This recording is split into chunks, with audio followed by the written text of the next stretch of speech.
So friends, Rudra here.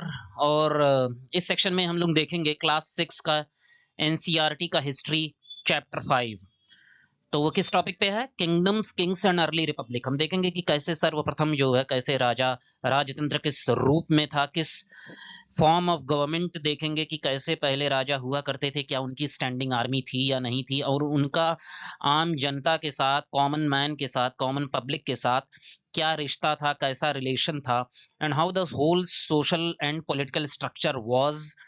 लेकिन हम उतना ही देखेंगे जितना एनसीईआरटी क्लास 6 हिस्ट्री चैप्टर 5 है, because we will go chapter wise as well as class wise. तो 3000 साल पहले की बात है, मतलब कि लगभग आज से 1000 बीसी, मतलब कि towards the end of Rigveda.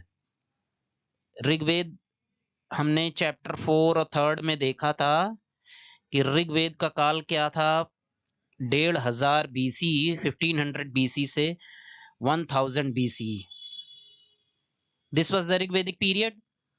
अब 3000 साल पहले, मतलब कि 1000 बीसी, कुछ लोग राजा बन गए, वे बिकेम रिकॉग्नाइज्ड एज राजाज।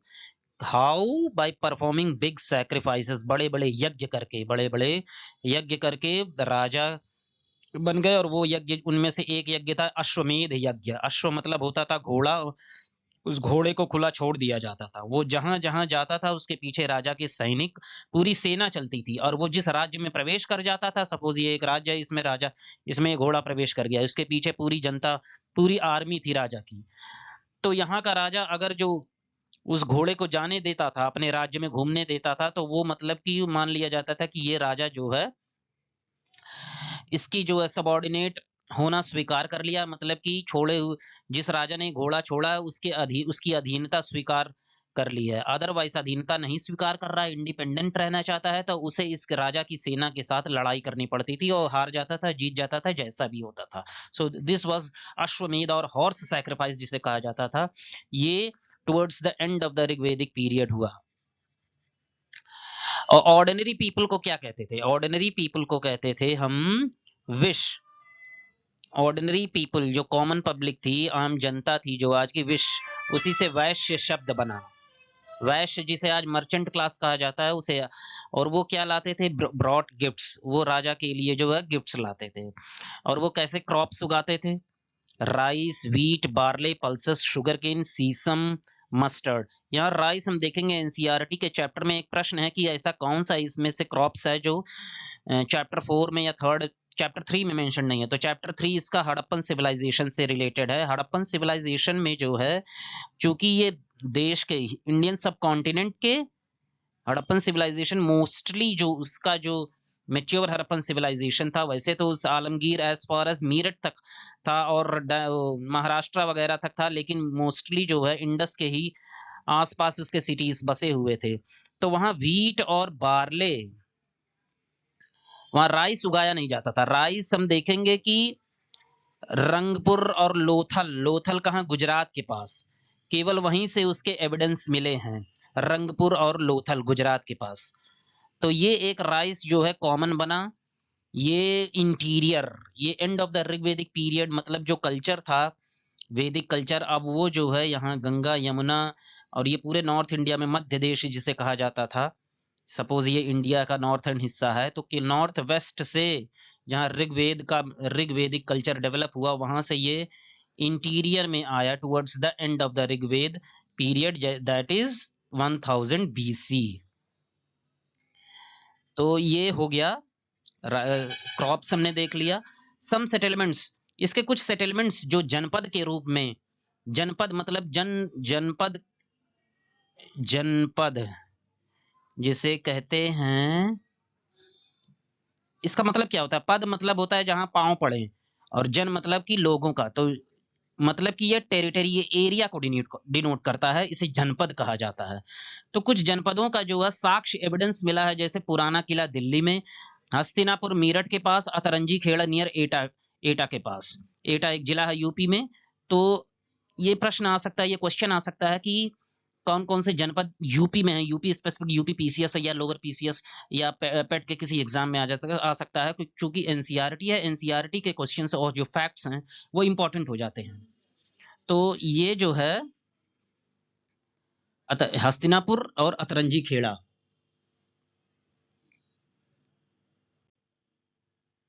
और ये जो है दूसरा, दे मेड अर्थन पॉट्स, ठीक है, मिट्टी के बर्तन बनाते थे। Some of these were grey in color or some of the others were red in color. One special type of pottery found at these sites is painted grey ware culture, PGW इसे कहते हैं। ये lower वैदिक period में develop हुआ, letter वैदिक period, sorry, letter वैदिक period में डेवलप हुआ है पीजी पेंटेड ग्रे वेयर। और 2500 साल पहले, मतलब कि 500 BC, आज से some Janapadas became more important than others, इनको महाजनपद, कुछ ऐसे जनपद थे जो अपने आसपास के एरिया को कॉन्कर करते गए और वो महाजनपद में तब्दील हो गए, बदल गए। उनका एरिया भी बहुत बड़ा हो गया, उनका पॉलिटिकल सोशल स्ट्रक्चर भी काफी रोबस्ट और काफी मजबूत हुआ, तो वो से उन्हें महाजनपद की संज्ञा दी गई। हम देखते हैं कि 16 महाजनपद थे, 16 महाजनपद थे जो पूरे भारतीय सब कॉन्टिनेंट में, इंडियन सब कॉन्टिनेंट में पाए जाते थे, जिनका साक्ष्य जो है बुद्धिस्ट और जैन टेक्स्ट से मिलता है। तो उनमें से मगध एक जो है बहुत बड़ा महाजनपद हुआ, जो मॉडर्न बिहार में था, मगध महाजनपद, तो इन्हें महाजनपद कहा जाता था। तो new rajas began maintaining armies. तो देखते हैं हड़प्पन कल्चर जो था वो अर्बन कल्चर था, जो इंडस वैली सिविलाइजेशन था, लेकिन ये हड़प्पन कल्चर, और लेकिन जो ऋग्वेदिक कल्चर था, ऋग्वेदिक कल्चर वो रूरल कल्चर था, गांव काला। लेकिन जो 5000 BC में जो महाजनपद का पीरियड है, जो महाजनपद का पीरियड है, इसे सेकंड अर्बन कल्चर कहा जाता है। हड़प्पा के बाद यही एक ऐसा कल्चर था, सिविलाइजेशन था जो अर्बन कैरेक्टर लिए हुए था, इसलिए इसे सेकंड अर्बन कल्चर जो है महाजनपद पीरियड 500 BC को कहा जाता है। लेटर वैदिक और ऋग्वेदिक काल को अर्बन कल्चर नहीं कहा जाता, महाजनपद काल को अर्बन कल्चर कहा जाता है। तो महाजनपद पीरियड में सर्वप्रथम दे में स्टार्टेड मेंटेनिंग आर्मीज। पहले क्या था कि जो है जब जरूरत पड़ती थी, जब लड़ाई छिड़ जाती थी, तो वो आर्मी रखते थे, बुलाते थे, उनको ट्रेनिंग थोड़ा सा कुछ दिनों के दे दिया, फिर उसके बाद लड़ने चले गए। लेकिन अब रेगुलर जो है आर्मी इन्हें रखी जाती थी। Soldiers were paid regular salaries maintained by the king through out the year, मतलब एक नौकरी के तौर पर उन्हें पूरे साल जो है स्टैंड बाई पे रखा जाता था कि कभी भी जरूरत पड़ सकती है, और ये कल्चर डेवलप हुआ कि उन्हें सैलरी दी जाए रेगुलरली। उसे स्टैंडिंग आर्मी का, उसे कहा जाता है स्टैंडिंग आर्मी, एक ऐसी आर्मी जो हर समय खड़ी है अपने देश को डिफेंड करने के लिए और कॉन्कर करने के लिए। Some payments were probably made using punch marked coins, तो punch marked coins made their entry as a payment, as a means of payment of salary in 500 BC. Okay, punch marked coins. Taxes, अब जब standing army आप रखेंगे तो उनको salary देना पड़ेगा, तो उसके लिए टैक्सेस। तो ओकेजनल जो है कभी कभी टाइम टू टाइम गिफ्ट्स के जगह पर जो कॉमन मैन के द्वारा लाए जाते थे, जिससे लोगों, राजा और उसके जो है पूरे राजपाट का जो खर्चा चलता था, अब ऐसा नहीं था। अब था कि टैक्सेस लाओ, जितना भी आप जो है उगा रहे हैं जमीन पे, जितना भी खेती से उग रहा है, क्रॉप से, जितना भी जो है एनिमल से, एनिमल प्रोडक्ट्स हैं, जैसे मिल्क है, चीज है, बटर है, उन सब पे जितना भी आप ट्रेड कर रहे हैं, जो यात्री अंदर आ रहे हैं, जो भी आपका ट्रेड है, फॉरेन ट्रेड या इंटरनल ट्रेड, उन सब पे जो है टैक्सेस लगेगा। उसका कुछ परसेंटेज, सपोज 1/6 है, 1/10 है, जो भी है। तो ये हो गया टैक्सेस। चेंजेस इन एग्रीकल्चर, इसी समय जो है एग्रीकल्चर में भी कुछ परिवर्तन हुए। द टू मेजर चेंजेस, दो बहुत बड़े परिवर्तन हुए एग्रीकल्चर में, कृषि में। One was growing use of iron ploughshare. अब 500 BC में एनसीईआरटी का क्लास 6 में ये कितना महत्वपूर्ण, कितना इंपॉर्टेंट जानकारी है, जो कि अगर जो कई लोगों से पूछ लिया जाए तो शायद उन्हें ना पता हो। One was the growing use of ploughshares. People began, ploughshares का मतलब कि जो हल था वो लकड़ी का नहीं, अब जो है लोहे का बनाया जाता था। तो ये भी है कि आयरन एज जिसे कहा जाता है, आयरन का यूज इंडियन सब कॉन्टिनेंट में 1000 BC में हुआ। तो ये जो हल था जिससे जोता जाता था, जिससे कल्टीवेशन, जिसे जोता जाता था खेत, मिट्टी को जो है खना जाता था, तो वो जो है आपका आयरन से यूज हुआ। अब आयरन के यूज से जो है क्या हुआ कि मिट्टी को अच्छे से और काफी गहराई से उन्हें जो है मिक्स किया जा सकता था, जिससे जो है प्रोडक्शन बढ़े, जिससे जो है उसकी फर्टिलिटी, उसकी सॉइल की फर्टिलिटी बढ़े, उसमें जो है मेन्योर डाला जा सके, उसमें पानी डाला जा सके, ये ना हो कि सरफेस पे ही जो है थोड़ा बहुत कर रहे हैं। तो people began transplanting paddy. Transplantation क्या होता है, ये ज्योग्राफी का कॉन्सेप्ट है। दिस मीन्स दैट अब जो सीड्स हैं, जो बीज हैं, उनको ऐसे छितराया नहीं जाता, उन्हें ऐसे फेंका नहीं जाता था, उन्हें पहले एक नर्सरी में उगाया जाता था, और जब पौधे कुछ बड़े हो जाते थे तो उन्हें वहां से हटा के आप बड़े जगहों पर जो है उगाया जाता था। इससे प्रोडक्शन, इससे उसका उत्पाद जो है बढ़ जाता था। ओके फाइन, प्रोडक्टिविटी इससे जो है खेत की बढ़ गई। तो इससे क्या हुआ, इससे जो है टैक्सेस का जो कलेक्शन है वो बढ़ गया। इससे स्टैंडिंग आर्मीज जो है ज्यादा रख सकते थे, क्योंकि राजा के पास अब जो है टैक्सेस के रूप में पैसा बहुत था। क्लोजर मगध का एक स्पेशल केस है कि मगध 16 महाजनपद थे, इतने सारे महाजनपद थे, लेकिन मगध ही ऐसा क्यों हुआ जो पूरे भारतीय सब कॉन्टिनेंट में उसका राज हुआ और बाकी सारे जो है उससे पराजित हुए। तो उस मगध जो है, जैसे ये नॉर्थ इंडिया है और यहाँ यूपी है और यहाँ जो है बिहार है, तो मगध का ये क्षेत्र है।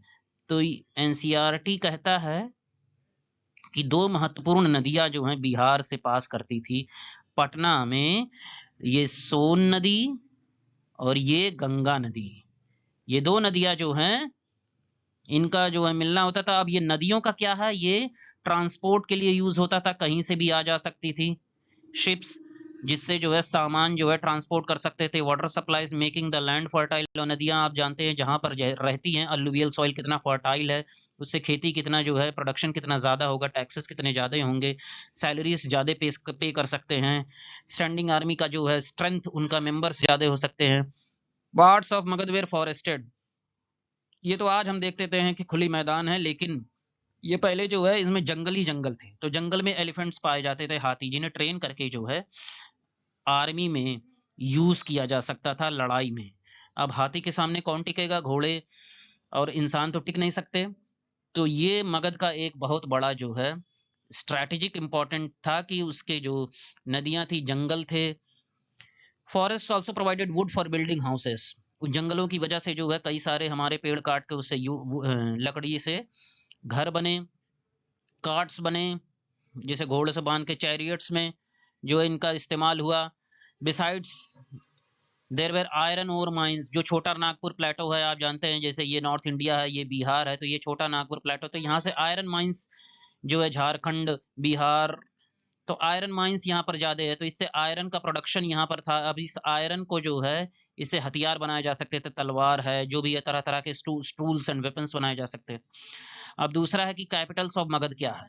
तो पहला कैपिटल जो सर्वप्रथम था, जिसका महाभारत में भी जो है मेंशन है, तो वो है राजगृह। इसे गिरिव्रज भी कहते हैं, इसका पहले नाम गिरिव्रज है और ये राजगृह है, लेटर नाम है। पाटलिपुत्र जो है प्रेजेंट पटना के पास है, ये बाद में जो है उड़यन नाम के राजा ने ट्रांसफर किया इसको जो है कैपिटल को। अल्टरनेट फॉर्म ऑफ गवर्नमेंट की, ऐसा नहीं है कि केवल राजतंत्र था कि एक सिंगल मोनार्क जो है पूरे लैंड को रूल कर रहा था। वज्जी एक ऐसा कैपिटल था जो जिसका राजधानी जो है वैशाली, बिहार मगध से सटे ही वैशाली एक राज्य था, वो भी एक महाजनपद था। इसको जो है अजात शत्रु ने जीत लिया था और अपने राज्य में मिला लिया था, लेकिन उसे 16 साल जो है वज्जियों से लड़ना पड़ा और वो जीत नहीं पाया। षड्यंत्र से ही उसको वज्जी को हराया है। सॉरी, वज्जी एक कैपिटल था, was under different form of government, जिसे गण और संघ कहते थे। तो गण और संघ में there were not one but many rulers. केवल एक राजा नहीं होता था, कई सारे राजा होते थे, जैसे आज के कैबिनेट मिनिस्टर्स कह लो, और वो कैबिनेट मिनिस्टर्स अपने आप में जो है इक्वल इन रैंक है, कोई प्राइम मिनिस्टर नहीं है, तो कोई राजा नहीं है, तो कई सारे राजा होते थे। तो ये एक राजा की डिस्पोंडेंसी, उसकी क्रूएल्टी और उसकी जो राजा कहीं बिगड़ ना जाए, तो कई सारे राज चेक्स एंड बैलेंसेस के रूप में जो है ये अल्टरनेट फॉर्म ऑफ गवर्नमेंट था और ये अच्छा खासा चल रहा था। वज्जी एक ऐसा गण संघ था जिससे अजात बिंबिसार ने जो है, बिंबिसार का जो पुत्र हुआ अजात शत्रु, बिंबिसार का जो पुत्र हुआ अजात शत्रु, वो जो है वैशाली राज्य को जो है 16 साल लड़ने के बाद षड्यंत्र से अपने में मिला पाया। तो वज्जी में एक राजा नहीं कई राजा होते थे। They performed rituals together, they also met in assemblies, decided, एक साथ मिलके वो निर्णय पर पहुंचते थे। This lasted for a very long time, और ये ऐसे वो बहुत लंबे समय तक भले ही अजात शत्रु इन पे कब्जा कर लिया, फाइनली जो इनका खात्मा हुआ वो गुप्त साम्राज्य में ये जाके समाप्त हुए, जब ये पूरी तरह से जो है राजतंत्र का हिस्सा बन गए। तो ये रहा एनसीईआरटी का क्लास 6 का हिस्ट्री चैप्टर 5। हम देखेंगे अगले चैप्टर्स नेक्स्ट वीडियो में।